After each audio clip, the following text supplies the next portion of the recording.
శ్రీమాత్రే నమః. లక్ష్మీ క్షీరరాజతనయం శ్రీరంగనాథేశ్వరి అంటూ మనం ప్రార్థన చేస్తాం. అలాగే సాగర మథన నుంచి జన్మించిందని, దేవతలు ఎవరిని కాదని శ్రీ మహావిష్ణువునే వరించిందని కూడా చెప్పుకుంటాం. అయితే ఆమె క్షీరసాగరం చేరడం వెనుక గాథ మనకు తెలిసిందే కదా. పాల్గొన మాస బహుళ తిథి నాడు ఆమె జయంతి అయినందున సందర్భంగా ఈ వృత్తాంతం వ్యాస భగవానుడు విరచితమైన శ్రీదేవి భాగవత పురాణంలో అనుసరించినది. నారద మహర్షి ఒకానొకప్పుడు వైకుంఠానికి శ్రీమన్నారాయణ కలిసి మహాలక్ష్మి చరిత్రను వివరించమని కోరాడు. అప్పుడు వివరించడం ప్రకారం సృష్టికి పూర్వం శ్రీకృష్ణ పరమాత్ముడు వామన భాగంలో నుంచి లక్ష్మీదేవి అవతరించింది.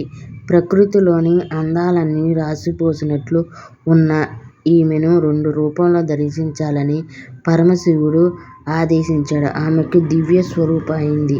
అయితే మందస్థితి వందనంతో అలరారుచున్న ఆ 2 రూపాల అందచందాలను నడివడిలోను ఇలా కోణం నుంచి చూసి సరిసమానులైన బాసిప్సిల్లా సాయాయిగా, వీనిలో వామన రూపంలో లక్ష్మీదేవిగా, దక్షిణాయనంలో రాధ లక్ష్మి విష్ణువును వరించగా రాధ కృష్ణుని కోరింది.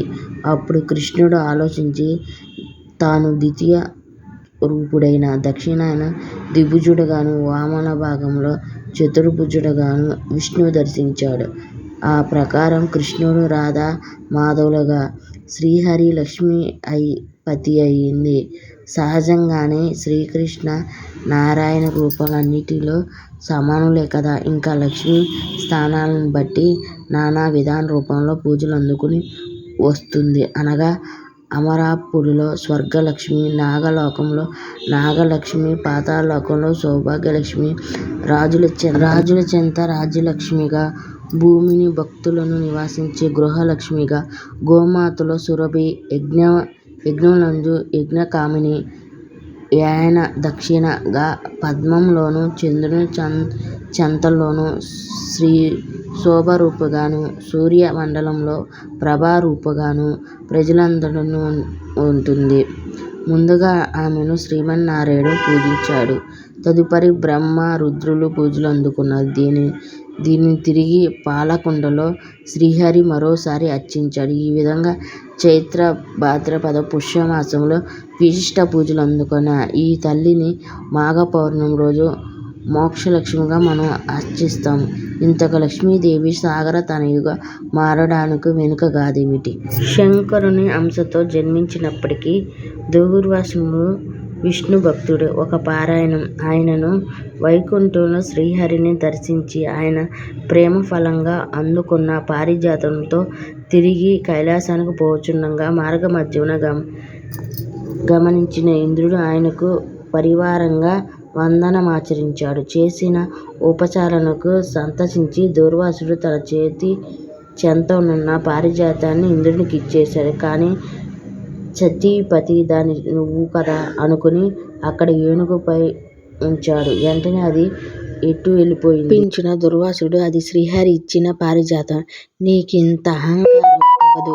నువ్వు అహంకారం వల్లనే అది అలా మాయమైపోయిందని క్రమేపీ లక్ష్మి కూడా స్వర్గాన్ని వదిలేసి పోగాక అని శపించాడు. అలా జరుగుతుందని ఇంద్రుడు కనులు తెరుచుకుని వైరాగ్యం వదిలేసి వెంటనే తను గురువు బృహస్పతిని చేరి విషయం అంతా వివరించాడు. ఆయన జ్ఞానంను బోధించి ఎగిరి తిరిగి శ్రీహరిని కలిసి శరణ వేరుకున్నాడు. అప్పుడు బృహస్పతి నేను ఉత్పత్తిలో ఇంద్రుడు దేవతలు ముందుగానే బ్రహ్మను కలిశారు. ఆయన ఈ సంగతి విని ఇంద్రుడు ముందుచి వారిని తీసుకుని వైకుంఠానికి చేరాడు. అక్కడ విష్ణుమూర్తి వీరిని సాదరంగా ఆహ్వానించి జరిగిన దానిని తాను సవరించలేను చెప్పాడు. లక్ష్మీదేవి కొద్ది కాలం పాటు క్షీర సాగరంలో నివసిస్తుంది. ఆ తర్వాత సాగర మథనం ఆరంభించి విష్ణువును వరిస్తుంది. తనకు తెలిసిందని దేవతలందరూ తిరిగి ఆమెను యథావిధిగా పూజించి ఆమె కూడా వారిని మన్నించి వారి గృహములకు పావనం చేయమని సాగించింది. ఇంతకు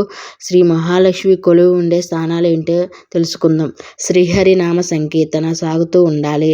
దక్షిణ శంఖము, శంఖు ధ్వని, తులసీ దళం సహిత హరి సేవ అర్చనలు నడవాలి. లింగాష్టకం, పరమ పవిత్ర శివుని గుణనామాలను సంకీర్తన, శ్రీదుర్గా గుణ మహిమ గానము వివరిస్తూ ఉండాలి. అటువంటి తావులే పద్మాలయ వాస నివాస స్థానాత్రే నమః.